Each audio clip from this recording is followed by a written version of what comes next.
Би аав ээжийнхээ хайр, ах эгч нарынхаа халамжинд хэрэглэн өссөн айлын отгонгүй. Өнөөдөр би үнийхээ хүүхдүүдийнхээ эцэг өөрийнхөө замаар өгсөж яваа эр хүн. Кино урлагийн ертөнцид хүлгийн жол хатгаж, хүсэл мөрөөдлөөр жигүүрлэн урам онгод хоёроор ташуурхийн урагш тэмүүлж яваа уран бүтээлч билээ.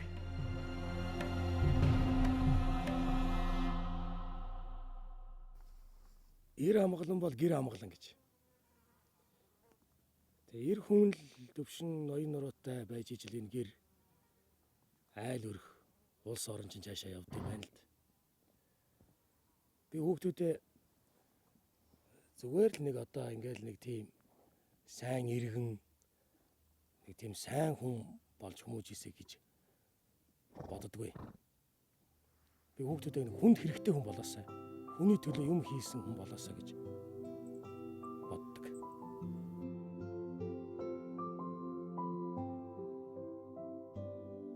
Би өөрөө ч тэгж бодож байгаа юм биш л дээ. Миний аав ээж намайг яг ингэж юунд дуртай, тэрийг минь ингэ нээж өгч тээ. Тэгэж ингэж өөрийн минь их тийм хөгжүүлж өгсөн л дээ. Үг сургаалны хүртэл хүнд туслах тухай. Хүний одоо найз нөхөр бол ямар найз нөхөд байх тухай ч юм уу. Тэгээ би ч гэсэн хүүхдүүдтэй яг л өөрийнхөө аав шиг л тийм аав болон дурсагдаж тийм одоо байхыг л хүсдэг. Манай Цэндийн Балжинэм гэж хүн байсан. Ээж маань Ядмын Гармаа гэж хүн байдаг. Одоо ээж маань 84 настай. Би ихээсээ 8 хүүхдээ отгоно. Манай аав тээврийн жолооч байсан. 40 жил тээврийн дэрэг барьсан. Тэгэл одоо нэг кавины бор гэдэг чинь одоо биш дээ. Тэгэл одоо очоогүй аймаг бараг байхгүй. Аав маань ч их дагуулж явах дуртай хүүхдүүдээ. Тэгэл дээр үед чи одоо ямар юм ганц байх биш. Жолооч нар чинь буугаал примуска асаагаал тэгэл хоолоо хийж идэл бүгдээрээ тээвэрт явж байгаа жолооч нар бие биендээ туслаад ч юм уу тийм сайхан үе байлаа л. Тэгэл хөдөө айлд очино, ээжийнхээ нутагт очино, аавынхаа нутагт очино, зуны амралтыг тэнд өнгөрөөнө гэл энэ хот хөдөө хоёрын завсрал өссөн хүүхдэлтэй би. Би Төмөр замд Хожин Октябрийн 51 дэх сургууль 10 жил төгсөөд дараа нь соёл урлагийн сургуулийн жүжигчдийн ангид орсон. Жүжигчин болно гэж хүсч мөрөөдөж байгаа тэр үед бол бас бүх заад бэрхшээлүүд л том юм шиг хараг. Одоо ингээ харахад том юм шиг байдаг байсан. Ийм сөнгө олоотой гэл одоо тухайн үед одоо яг драмын жүжигчин, киноны жүжигчин хоёр бол өөр л гэж би бодд юм л да. Яг миний одоо хувь заяа ингээд кинороо хөтөлсөн болохоор тэр юм надад одоо энэ нэг тийм сайн мэдэгддэг. Намайг хоолооч юм байна гэл багш нар хэлээл ингээл би ч маш их айцтай байсан. Тэгээд саяхан ингээд сонсч ирсэн чинь манай энэ онооч маа сурагч анги байхгүй. Тэгээд тэд нэр ингээд ярьж байхдаа яхаараа заавал драмын жүжигчин байх хэрэгтэй юм. Яагаад киноны жүжигчин байж болдгүй. Энэ хүүхдийг авна гэд. Тэгээд авсан юм бэл.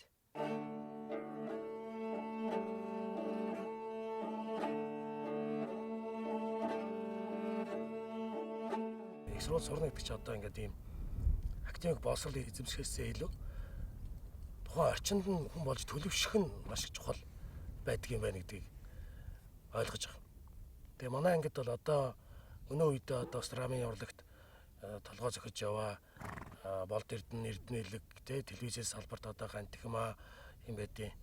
Бям цогтоос ахуулаад навчаа гэл ялалт гэл олон сайхан аяаслыг залуучуудаа нэг ангид орсноо. Бид нар бүгдээрээ бие бинийгээ хөгжүүлж бие биендээ өгч авч ингэж яасан одоо сурсан эрдэм гэдэг бол бас чухал байдаг юм байна.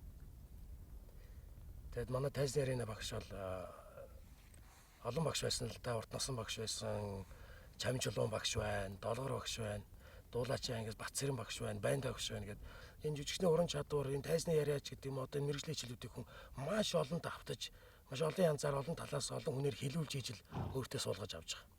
Тэгээ би одоо багштай бол маш их баярлж явдаг. Миний багш одоо их тийм уурал цагаан өстэй хүн байсан. Тэгээ би Марко Поло киноноос ирчээд би багш дээр ингээд тэвэр дүүрэн цэцэгтэй сургуулийнхаа коридороор ингээ алхаж явах тэр үе бол миний амьдралд бас их сайхан үе санагддаг. эзэж мартагдчихгүй багшигаа баярлуулж би амьд дээр нь одоо нэг л баярлуулсан гоо гэж өөрийгөө тэргөөрөөж бас жоохон сэтгэл тайтгарч явдаг. Би бол тэр цагаан үснээс нь ихэхийн буурагдуулсан хүн гэж өөрийгөө бас зэмлж дотроо тэгж гимшиж явдаг байсан.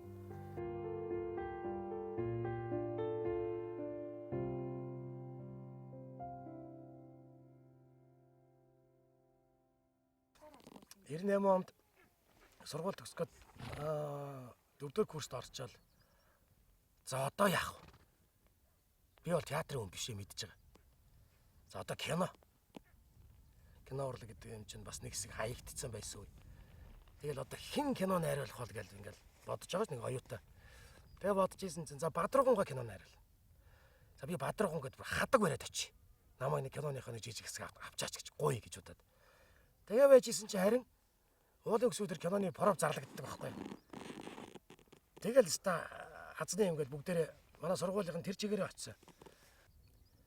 Тэгээ манай ангийн даваа зул хоёр тоглосон. Манай талигч Аси тоглосон. Залуучуудаас энх хоёр ах маань тоглосон. За тэгэл дээшгээ зүгээр Сүхвэг ах, Том Хүрлээ ах, тэгэл одоо зураачаар Нэгмар гой, зурлаачаар Шарав Дорж гой, найрлагч Бадрууган гой. За тэгэл ерөөсөө одоо яг тэр алтан үеийн одоо тэр хүмүүсийн яг тэр сүүлийг нь бариад анхныхаа кино тоглож ирсэн. Би их хацтай хүн гэж өөрийгөө боддоо. Одоо юу болоод байна? Сүүлийн хоёр шиг л ингэж байгаа. Дараа нь бүр дуудуулсан гэж. Гамбат эдний хүнд сайн тэгэлж өгөх юм. Хөш, чи зэрэгт байхдаа бас тэглүүлдэг байсан уу? Энэ бол юу ч биш ээ. Тэр кино гэж бодоход л хамгийн эхлээл тэр натур тэр Сэлэнгэ аймгийн Зэлтэр суманд, Түшиг суманд хийж исэн тэр натур тэр хүмүүсийг хэлж исэн, зааж исэн, сургаж исэн, ярьж исэн, зургаа яаж авч исэн, уран бүтээлтэй хэрхэн хандж исэн те. Тэр болгон ч ингээд яг анхных нь энэ эхлэлийн ингээд маш зөв тавьж өгсөн юм болоо гэж би боддгийг. Шүгрийн том ах чивд. Тийм ээ. Наад дээр чинь хаягийн биччихсэн байгаа. Гэхдээ та хоёр ч одоо энийг хүнтэй цайтай юм хүнд өгч явуулаад болж байгаа юм уу? Бурхан болооч хатан аав юм аа юм байна. Ах яхаа өөрөө мэднэ.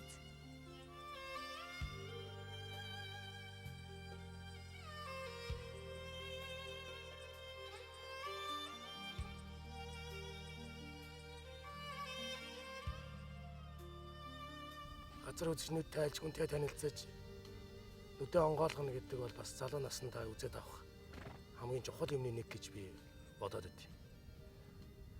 Ирланд руу уусаал хүмүүс тэгэл сургуулийн виз гаргаад явдаг, тэгэл очиод харалдаг, боролдог ч юм уу тийм юмнууд ингээл тэр жишгээр л би явсан. Тэгэл очиод англи хэл сурах зорилготой.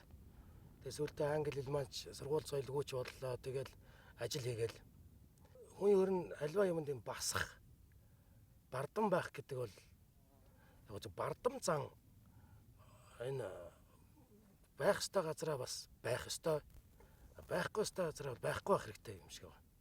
Би бол одоо галтгооны өрөөнд чинь хоол болцсон байт юм байна л гэж би бодож өссөн. Галтгоон ч хоол хийдэг. Тэрийг бас авчирч материалын тавьдаг газар байсан байли. Тэгэл хог ачигчаас ахуулаад таваг угаагч, шаал угаагч тэгэл хил сайжраал хүнтэй танилцах тусам ажил маань дээшлээд байгаа байхгүй. Тэгэл ажил дээшлэнгүүд шал угаадаг болоод дахиад ажил дээшлэнгүүд сав угаадаг болоод дахиад дээшлэнгүүд нь аяг угаадаг болоод дахиад жоохон удаал ирсэн чинь төмс ногоо арилгадаг өндөг мөндөг хийчих туслах тоогооч болоод тэгэл манай ер нь гадаад амьдарч байгаа монголчууд бүгдээрээ л яг л энэ замыг л бүгд туулж байгаа. Би энэ том сургуулийн галтгоонд ажилладаг байсан. Одоо манайхаар бол Анагаах ухааны дэд сургуулийн галтгоо гэсэн үг л дээ. Тэр нь болохоор бүр 1600 онд байгуулагдсан тийм дээр үеийн сургууль байж. Тэгээд тэнд явж исэн чинь нэг юм гадны жүжигчдийг хайж ийн гэдэг юм цаасан дээр юм зарлал байж байгаа байхгүй. Тэрийг уншаад би тийшээгээ ингээд жүжигчд ингээд зураг явуулах хэрэгтэй юм байна. Надад энэ зураг муураг тийм жүжигчд чих гоё тийм уран сайхны зураг мураг авахулж явуулах хэрэгтэй. Надад тийм юм байдаг. Тэг манай найз Синдүк гэдэг нэг залуу надад миний авсан зургуудыг ингээд компьютер дээр монтажлаа нэг ардталт нь энэ нэг гоё тийм хөөми мөмитэй айд ивсээд тэр газар руу илгээсэн чинь ярьж шүү. Тэгээ ярьсан чи би ярьж чаддгүй. Амраа мөн үү гэл ингээл цаанаас нь та тэдэн цаг тийм газар ирээрээ мэрээрээ гэл ярьж байгаа болтой юм шүү. Би ойлгохгүй. Уучлаарай би эргээ залгая гэж хэлэнгүүтэл Зэндүкийн ажил руу өстө гүйсээр гол очиад за яар нөгөөдөл чи ярьсан шүү гэлдэг. Зэндүк англи хэлтэй чи яриад тэгэл очих газараа мэдэж аваад тэгэл очисон. Тэгсэн чинь маш том тийм Ардмор гэдэг студ байна.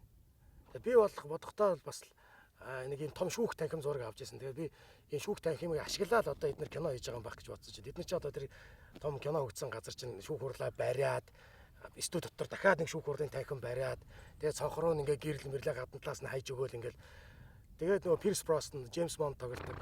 Одоо нэг хург мархаа байлхаа болно гэдэг кинонд тоглодог. Жулиана Моор гэж жүжигч.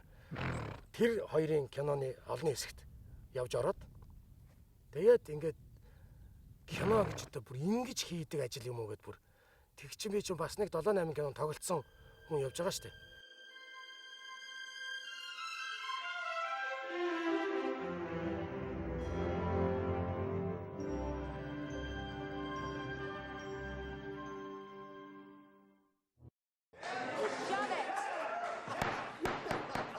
If you don't put a muzzle on him. Your Honor, my client is simply making the point that while he was away working hard to pay for the castle, his wife's activities may not have been entirely altruistic. Fidelity is at issue here. We can happily produce receipts documenting Mr. Jameson's tour of the world's brothels.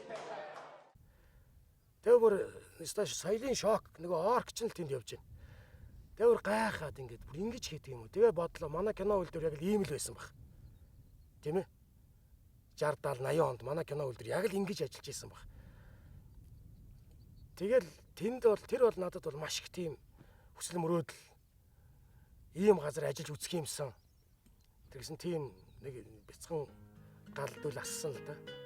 Тэгээ яг тэр тэнд сав угааж тэнд ногоож исэн маань өнөөдөр ингээд гадныхантай холбогдох тэр хил сурсан маань өнөөдөр одоо маш том дэвсгэр суурь болоод өгж гин гэж би дандаа бодож явдаг. Хөрстийн амьдралд хөл алдсан хөлчүүхэн зүрхнээ толтөндэгүү шууны сүдэр шиг дараад өнгөрсөн шунхан улаан залуу нас минь Бодлын улгаач киног хийж байхад одоо зохиолоо судлаад ингээд явж байхад бараг жил гарan судалгаа хийсэн. Тэгээд тэр киног хийсний дараа би өөрийгөө жүжигчин боллоо гэж бодсон.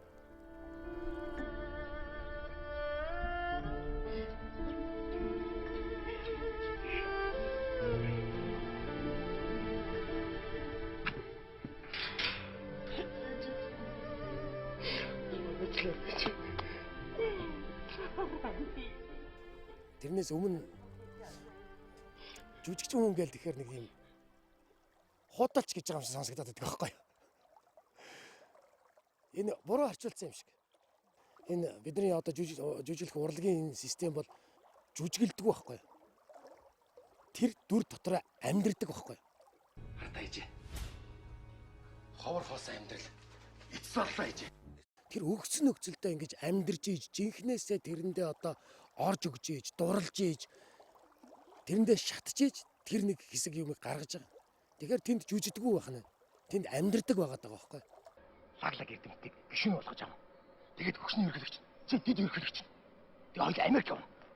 Америк очингуудаа Америкчуудыг дахиж Монгол дээрс мартахыг хичээ гэж санаал тавина. Хөгшний арангуудаа сууж заяа. Тэгэл Америкчуудад нэлж лаглаг кино үйл яваа.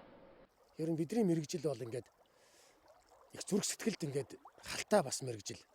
Тэгээ би бодлын улгаач киног хийгээд ингээд харж байхдаа за миний кинонууд бол заавал одоо энэ нийгэмд нэг юм хэлж явах хэрэгтэй юм байна. Энэ кино гэдэг чинь өөрөө энэ сургам хүмүүжүүлэх, энэ соён гээгэрүүлэх, энэ ийм хүчтэй юм урлаг юм байна гэдгийг нь маш сайн ойлгосон. Тэгээд тэр киноны нээлтэн дээр манай ардын жүжигч очроо тухай үг хэлэхдээ яасан сайхан хүүвэ ямар сайн жүжигч юм бэ гэж хэлсэн.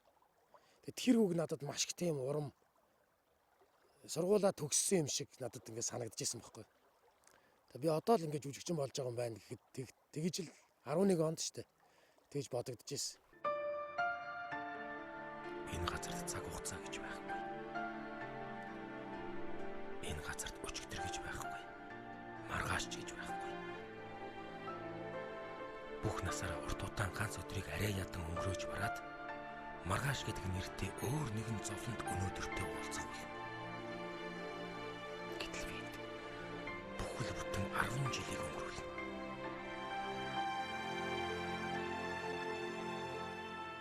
Бид нар ер нь дэлхий рүү бас кино бүтээгдэхүүнээ борлуулах гэвэл бид нар юу зарах вэ гэдэг асуулт байгаа.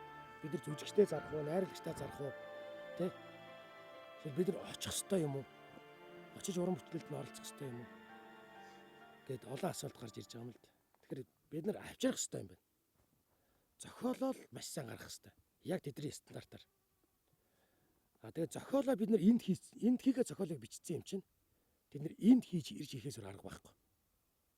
Зохиол дээр одоо сүүлийн 2 жил, 3 жил маш удаан, маш нухацтай суулаа. 3 4 киноны зохиол бичлээ. Тэгээд 17 онд 2 кино хийх гэж төлөвлөсөн. Гэхдээ хоёулын гадны уран бүтээлчтэй хамтарч хийх гэж бодсон. Нэг кино нь бол арт хаус кино хий. Нэг нь бол commercial кино хий, арилжааны кино хий.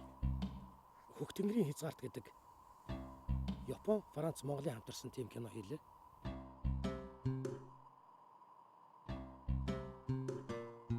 Тэгээ энэ кинонд маань Азийн Канны кино фестивалаас Азиас хамгийн анхны эрэгтэй дүрийн шагналыг авсан Юя Ягира гэдэг залуу жүжигчин. Залуу хүн байлээ.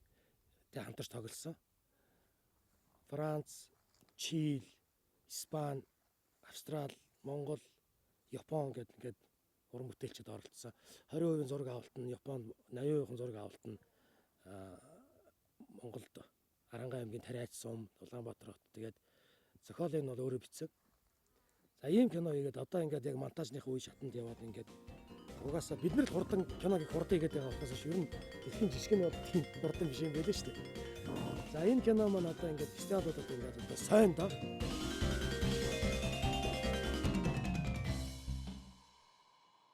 Байгалаа, өссөн орчноо, хөдөө нутгаа ичнээн сайн мэддэг ч гэсэн бид нар бас уран сайхнаар тийм ээ уран сайхны кино юм чинь энийг хаанаас олох вэ гэвэл бид нар өөрсдийнхөө одоо мундаг зохиолч нарын бичсэн уран сайхны уран зохиолоос бид нар олж авах хэрэгтэй.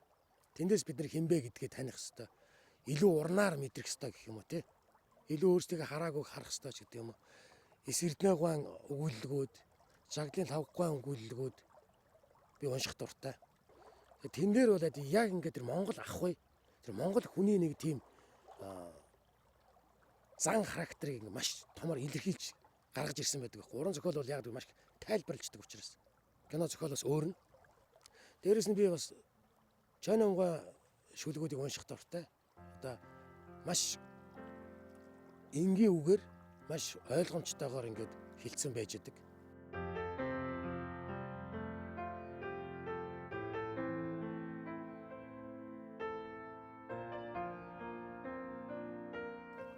Ингэ шүлгэрчгөө. Дурлалынхаа жинхэнэ амтанд нь согтуурч, дууныхаа сонирхон аялгуунд нь хүлчүүрч дун цэнхэр тэнгэрийн тухай, дуйлам цагаан талынхаа тухай, дуу төндөр сардгийнхаа тухай, дуулах хүсэл нь надад төрж байна. Гүн цуцаан хөвчихөн тухай, үйдлгүй жороо мөрөн голынхаа тухай, алдалсан ч үзүүрэн үзэгддэггүй хадагныхаа тухай, асгасан ч савн цагаан үлддэг сүүнийхээ тухай. Ууралсан ч зэвсгийн үзүүлдгийг харцынхаа хүдийн тухай, уйлсан ч нулимсан үзүүлдгийг хар нүдэдүүдийнхээ тухай, хүний зовлон шингэсэн чулуу бүхний тухай, хүслийн дээд шингэсэн найргаараа би дуулна. Энэ бол миний хамгийн дуртай мөр.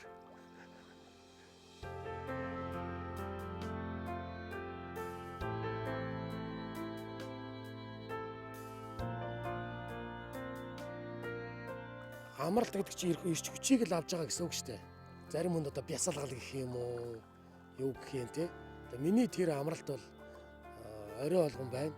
Хүүхдүүд маань одоо нялах байна. Тэд нарыг ингээ хараа сууж байгаа, зураг тасаалттай хөгжим дуурж байгаа хүүхдүүд божигнж яхад ингээд тэдний дунд ингээ байхаар маш том амралт.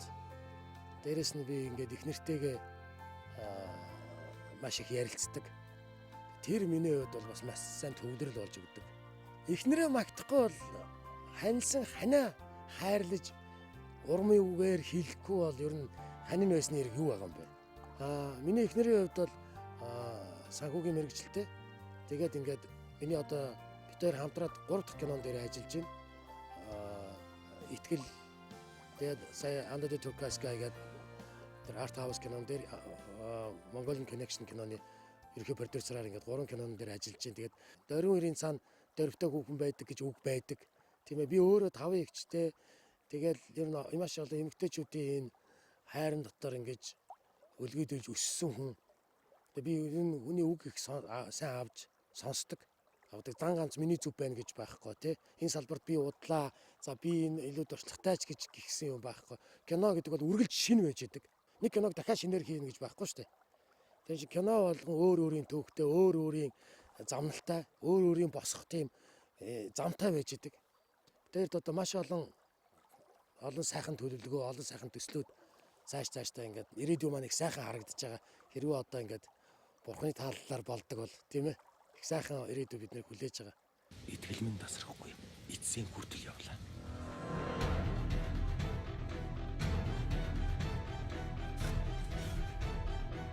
Надад маргааш гэж өдөржин байхгүй. Би нэг 90 хүний тухай кино хий гэж бодсон байхгүй. Орчин цагийн сайн ирэх гэвэл ямар ирэх хүнийг хэлэх юм бэ? Зодон зохион яваад идэг хийгээд байгаа хүнийг хэлэх юм уу? Эсвэл мөнгөтэй хүнийг хэлэх юм уу? Эсвэл одоо эрх мэдэлтэй хүнийг сайн ирэх юм уу? Тэгэж тэр тийм одоо эмзэглэл дээрээс ингээд зохиолоо бичээд анх урд нь бол эр хүн гэдэг нэртэй байсан. Амьдрал ямар богино юм бэ?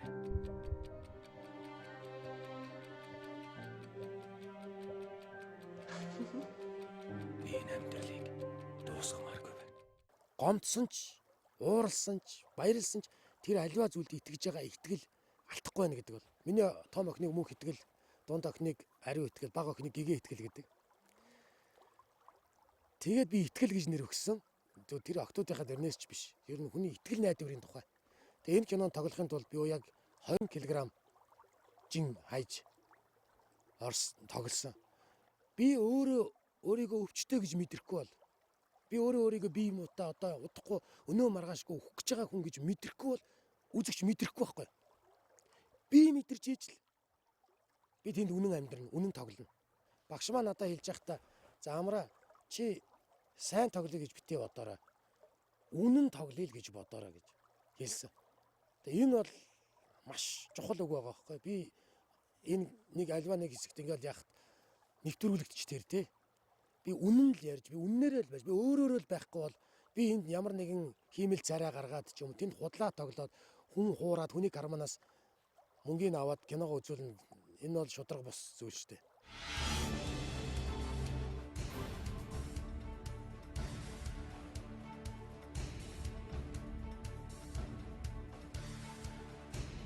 Аль болох л одоо энэ киноныхоо орлогоос ингэж хүмүүс туслая. Ямар нэгэн одоо сайн үлсэн юм хий гэж боддог л да. 25 дугаар тусгай сургуулийн хажууд бид нар офстай байсан. Тэгээ тэр сургуулийн ингээд хүүхдүүдийг хичээлдээ ингээд яваад ингээд эцэгчүүд нь хүүхдүүдээ ирж ингээд авж байгаа ингээд харж байгаад би бодож ирсэн. За би энэ киног ингээд амжилттай болох юм бол энэ сургуульд би автобус авч өгнө гэж. Киноныхаа эхний 7 хоногийн орлогоор тэр 25 дугаар сургуульд айса автобус авч хүүхдүүдэнд бэлгэлж надад их онцгой санагдсан байхгүй. Ялангуяа одоо энэ хөгжлийн бэрхшээлтэй хүүхдүүдийн эцэг эхчүүд ингээд нэгэн заавал хүүхдээ асрах болд юм байна л да. Тэгэхээр өрхийн орлого нэг 50%-аар ингээд багасдаг. Автобус ингээд сургуулиас ингээд тойроод ингээд байгаа газар авчдаг бол эцэг эхчүүд нь ажилдаа явж болох юм байна. Тэр гэсэн тийм бодол төрөөл тэгэл авсан. Тэгэд хүүхдүүд нь маш их баярлал ингээд доороод ихсээл ахаа би энэ автобусанд сууж болох юм уу гэд.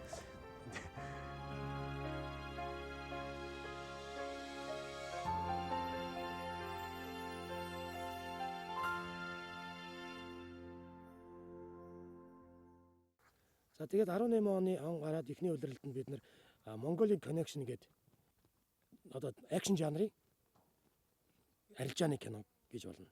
Ийм кино хийлээ. Бид нар сая 5 сарын дундуур зураг авалтаа дууслаа. За энэ кинонд бас нэг 7-8 орны уран бүтээлчд оролцлоо. За тэгээд одоо манай киноны зураглаач гэх юм бол Gangster Squad эдэргээд Холливуудын сая Сандра Буллоктой нэг кинонд тоглоод киног нь хийгээд дуусгасан зураглаач. За одоо дэлхийн маш хөгжмийн маш том наадам Говчела гэдэг наадам байдаг. Говчела гэдэг тэрний кино хийдэг найруулагч. Монголын уран бүтээлчдийг одоо энэ кинон дээр ажиллаж байгаа ингэж хараад маш их одоо дотроо ингэ тэд нэр бахархаж ирсэн. World class гэж байгаа байхгүй. Тэгээ энэ киног хийж байгаа учир нь одоо бид нар дэлхийн киноны одоо санхүү дэлхийн кино бүтэж байгаа хөрөнгөтэй бидний киног харьцуулах юм бол одоо маш бага.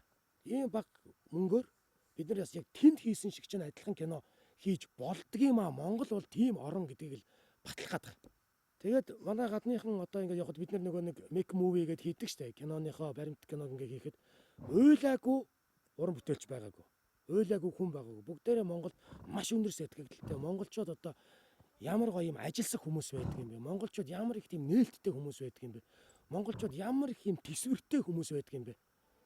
Тэгээ маш бахархмаар тийм сайхан уран бүтээлийн арга бид нар гарч байгаа.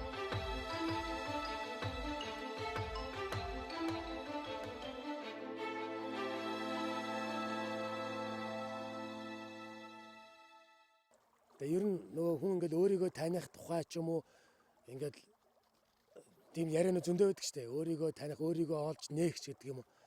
Тэгээд би бол бүр өөрийгөө бүр 100% хүн хизээж танихгүй байх л д.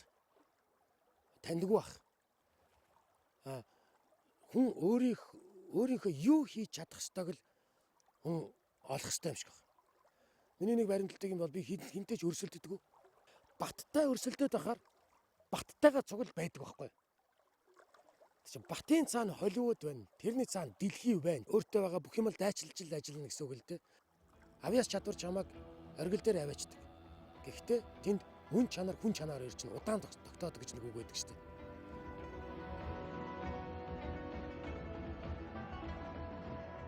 Тэгээ би Америкийн United Nations Artists East West гэдэг тийм агентлагт гишүүнээр хэлсээд. Тэр агентлагтай хэлснэ гэдэг бол бас их хүнд даваад авч байгаа. Тэр студийн арт студийн жүжигчин бас амьдралдаа би бас анх удаа байгууллагад харьяалагчсан жүжигчин болж үзэж байгаа.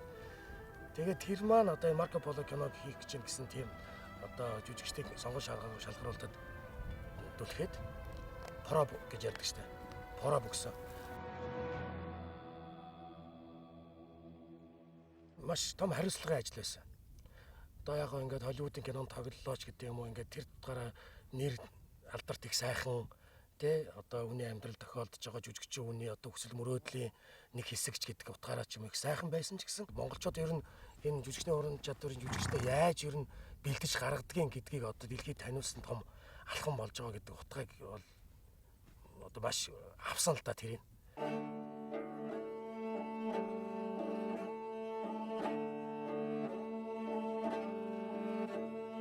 Тэр олон юм одоо хууц текстүүдийг ингээд чэйжлээ англи хэл дээр чэйжлээд ингээд шууд ингээд бас жүжиглэнэ гэдэг чинь бас маш хэцүү байгаа юм чинь. Тэгээ чэйжлэгдэхгүй тэгээ цаг хугацаанд авчив. Одоо ингээд камерынхаа ардалт нөгөө текстүүдээ маш том шрифтээр бичиж байгаад хол байж байгаад энэ нүднийхээ хүүхэн хараа хөдлөхгүйгээр ингэж баг уншиж гин гэсэн үг ш тэр чинь. Тэгэнгүүт нь тэр нь харин тэнцээд зөвхөн одоо тэг Малайз дээрээд одоо яг өөрийн биеэр Поробог гэдэг. Тэгээ бүр ингээд онгоцон суусан тэр хитэн цагийн нийслэг бүгдэнд нь юугаа чэйжилж текстээ чэйжилж явсаар байгаа шүнжэнгөө чэйжлэл өглөө нь пробонд ороод тэгээд найруулагч нь ингээд зохиолч нь операторууд нь ингээд суудсан. Тэгээд пороб авлаа. Маш энгийн авдаг. Маш энгийн байт юм бэл. Би нэг 2-3 хэсэг бэлдсэн, 2-3 дүрийг бэлдсэн. Хайдуу хааныг, ариг бүхийг, ховлын хааныг бэлдэж очсон. Тэгээд ариг бүхийг явлаа. Тэгсэн чинь нөгөөдөр чи бүгдээрээ ингээл чимээгөө ингээл болчлоо. Тэгээд одоо болж байгаа юм болоог юм болоог бол ингээл харж исэн чинь болж байгаа шиг байна. Тэгэхээр би энэ зохиолыг хэн бичсэн гэдгсэн чинь. Яг миний асууж исэн өнгө тоон жоохон одоо монгол хэл чинь өөрөө ч нэлээд жоохон хатуу хэл шүү дээ. Нөгөө хүмүүс би нэг харчнаа энэ бичсэн гэд Джон Фуског зааж байна. Дараа нь Джон Фуског ярилцлаган дээр энэ байсан байхгүй. Амраа ингээд аудишн өгснийхаа дараа сөнг олоогоороо энэ зохиолыг хэн бичсэн гэдэг намайг загнахж байгаа юм шиг асуусан. Тэгээ би өөр гадаад хүн болохоор тэр зохиолыг одоо буруу бичсэн юм уу те? Өөрөө бол Монголыг их хүнддэг хүн л те. Тэгсэн чинь би маш сайн болсон байна гэдэг. Би ч тэгж хэлэх хүн мөн үү биш үү те. Тэр том одоо киноны зохиолчийг зохиолын одоо шүүмжлэх юм байна уу? Тэгтээ тэнд бол уран бүтээлчийн эрхчлөө гэдэг юмыг маш ингээд сайн хангаж өгж. Destroying the Song Dynasty rebels is wise.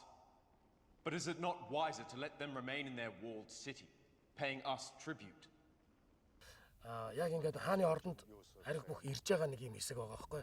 Хайдуу хаан гэдэг энэ яг энэ Монголоос ирж байгаа ах дүү нар нь ингээд Хувлаа хааны ордонд цуглараад нэг байлдааны төлөвлөгөө ярилцдаг тэр хэсэг дээр миний хувцсыг ингээд тэр Оскарын шагналтай нэг тийм хувцсны зураач байсан. Тэр нь ингээд дээл мэлийг ингээд бүр энэ бүхний доогуур ингээд бүс бүстэй ингээд нэг сонин одоо амнаа бол их тэр хүн их гоё кул болох гэж л тэ их тийм авангард стилтэй мундаг гоё болох гэж л хийсэн юм шиг байна. Тэр нь бол ингээд дээл биш нэг тийм солонгос ууж шиг юм шиг тийм харагдаад байгаа.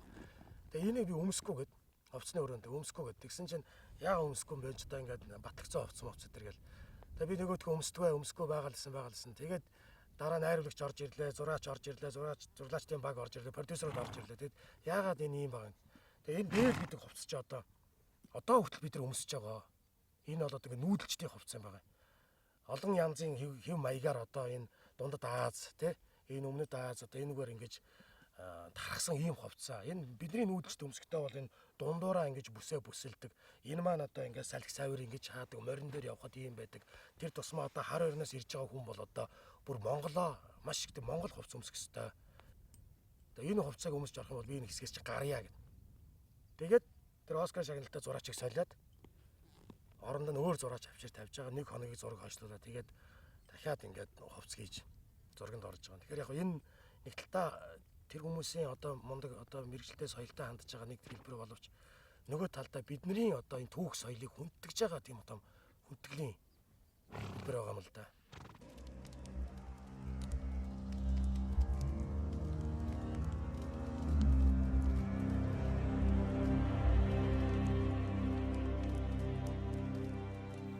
Одоо тэр зохиолч бол маш сайн зохиолоо бичсэн байгаа. Тэгэхээр тэр зохиолчийн бичсэн одоо энэ эртний англи хэлээр бичсэн одоо хиллэгэн ч гэсэн тийм одоо зохиолыг ингээд миний унган хэл биш тийм үү. Тэгэхээр тэрийг ингэж өөрийн болгож гаргаж ирж ингэж тоглоно гэдэг бол бас их авяас чадвар шаардсан их хүнд ажил байна. Хувлаа хаан бол текст нь тийм байгаа байхгүй. Ариг бүх хэлж байгаа байхгүй ингээд би дэлхийн хаан болохыг хүсэхгүй байна. Би энэ Юан гүрний чинь хаан болохыг хүсэхгүй байна. Би зөвхөн Монголын хаан болохыг л хүсэж байна. We can argue that all night. I do not want to be emperor of China. I do not want to be ruler of the face of the earth. I want to be king of Mongolia. Тэгвэл нөблөө хэлж байгаа байхгүй. Наадах ч адилхан шүү дээ. Монголын хаан гэдэг чинь дэлхийн хаан гэсэн үг. Тэнгүүд нариг хэлж байгаа. Тэгвэл чи тэгээд надтай байлтах гад ингээд цэргээ засаад миний газар ирээд бууц юм уу те гэсэн чинь. Чамд ийм бодол байгаа учраас би өөрийнхөө газар цэргээ аваад ирсэн юм аа. The way I see it, it is your warriors setting camp on my land. It's because of that point of view. My warriors set camp on my land. Энэ хоёр ингээд хаа ингээд таарахгүй шүү дээ. Тэгэхээр энэ Джон Фускаг зохиолч бол бүр ийм нарийн юмыг бодож гаргаж ирсэн баг. Хэний ч хүсэл хязгааргүй учраас.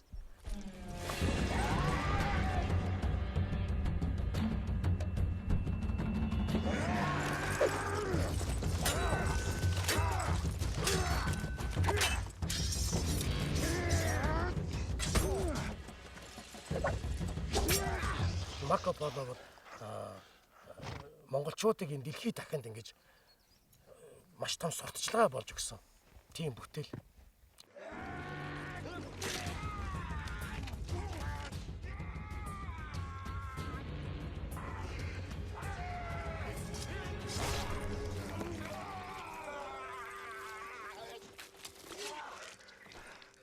Энэ Марко Поло дээр надад бол тийм хэцүү байгаагүй.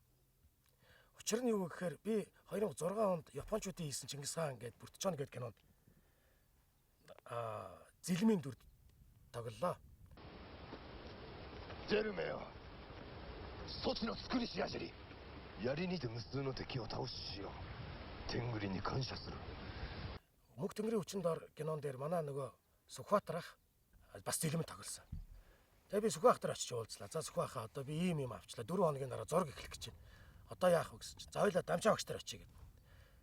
Тэгээ яагаад дамжаа багш дээр очих гэж байгаа юм бол гэж бодоод гайхаал. Тэгэл ингээл био камнад дамжаагаа гэрт нь очлоо.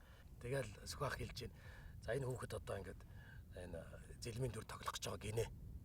Одоо ингээд зураг нь эхлэх гэж байгаа нь Япончууд хийх гэж байгаа кино юм байна гэж ярил. Тэгэхээр би үзэг цаасаа гаргаж ирээд л хэлсэн үгийг бичиж авах гад л ингээл суулаа. Тэгсэн чинь дамжаага чамд яг юу хэрэгтэй юм гэсэн баг. Тэгээ урайхаа хүн ямар хүн байд юм бэ? Би одоо урайхаа хүнийг л одоо их ямар байна судлах санаатай гэдгсэн чинь загналаа намайг. Чи юу тэр урайхаа? Юу чиний тэр дүр бүтээх? Чи зүгээр монгол хүн ямар байдгийг тэрийг л тоглоо. Монгол хүн ямар яаж морондоо морддгийг, монгол хүн яаж баярлдгийг наад бол чамайг эхний палан дээр зогсоогчгүй гэж байгаа юм. Өөрөө хасар туршлагатай хүн чинь. Яг хэлснээр л болж байгаа юм л да.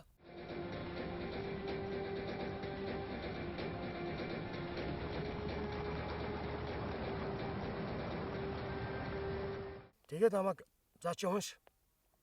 За чи нуус авчааг. Чи ойлгохгүй л нууц бичсэн юм чинь гэж байгаа. Тэгэл хөгс судрыг, алтан давчийг, тэгэл Сорогдын жаргал сайхны Чингис хааны нууц түүх, Калашниковын догшин 60, Жагдлугайн Чингис хааны цадиг гэл ингээл маш олон ном өгсөн. Тэгэл тэр кино эхлэхдээ номоо уншижсэн дуусахад нь уншсаар л байсан. Тэгээд ер нь явсаар хагаад Монголын түүх тэр тал руу маш сонирхолтой болж тэр тал дээр ер нь бол багахан хэмжээний мэдлэгтэй болж тэр маань дараагийн одоо энэ Арфт гэдэг кино байна тий. Марко Поло дээр ч гэсэн маш их одоо суур судалгаа нь болж байгаа.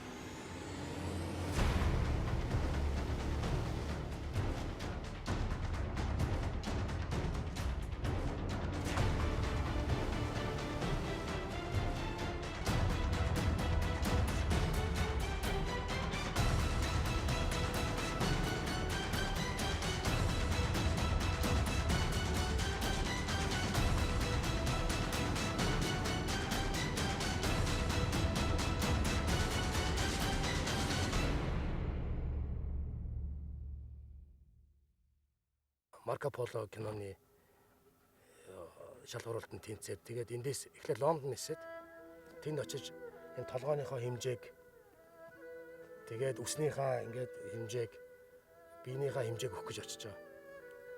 Тэгээ ингээд очиод яг хоо онгоцноос буунгууд ингээд нэг юм цагаан толгойтой Европ хүн чемодааны минь аваад машиндаа тавиал тэгээд Лондонгийн нэг гой буудалд буулаа. Энэ бол манай маш чухал зочин шүү гэх. Тэг яг үнэр нь яг Ирландтай адилхан. Тэр чинь нэг хооронд ойрхон юм чинь. Тэг би бодчихлаа ингээд эр хүн тогч барьдаг, тулж хариулдаг гэж. Яасан үний юм. Би тэгтэл тэнд ингээд яг шанаа угаагаад явж ирсэн. Өнөөдөр би энд ингээд кино тоглох гээд, Холливуудын кино тоглох гээд ингээд ирсэн байж таа. Тэг би яагаад энийг ярьж байгаа нэхэр би тэр кино тоглохдоо миний хамгийн хичээсэн юм бол маш хариуцлагатай, маш өндөр ур чадвартай одоо тийм байхыг маш хичээж ирсэн.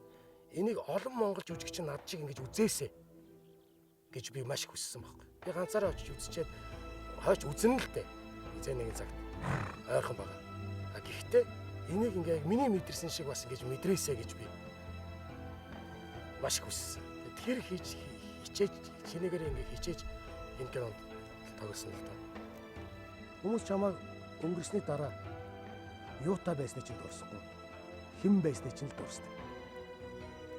Тэгэхээр хэн нэгэн байж амьдрах хэрэгтэй л гэж зогсолтгүй тэрний төлөө зогсолтгүй явах хэрэгтэй л гэж ойлгодог шүү дээ.